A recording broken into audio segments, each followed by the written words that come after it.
يعني لو بيطلع بيقرا نشرة أخبار بيطلع مبدع وترند.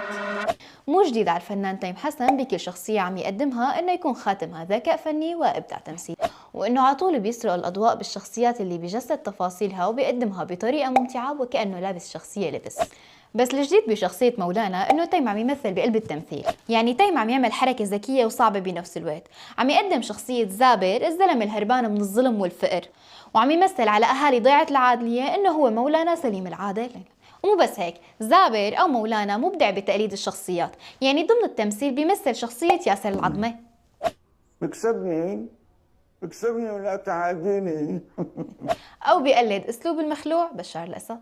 وهنا أحب أن أستحضر المؤسسة العسكرية الكندية. هالكتلة مزيج بين الجمال اللي بيوجع القلب والاستحواذ الفني يلي ما له منافس، هو يلي بيخلي تيم حسن بالصدارة، مو بس حسب آراء الصبايا وحسب آراء النقاد الفنيين كمان، اللي اجتمعوا إنه تيم فنان مجتهد وبيتعب على حاله بغض النظر عن موهبته وجماله. وطالما تيم بيملك كل هالميزات فهو الترند رقم 1 على السوشيال ميديا، مين منا ما عمل ترند رايح زايد ستي زدي زامع كنيسة.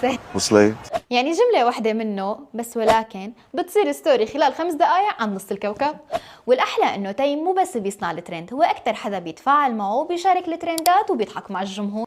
بتحسوه عم يقول بعرف إني مبدع، كملوا. وإنتو خبرونا شو أكتر شي عمله تيم حسن وإنتو حبيتوه.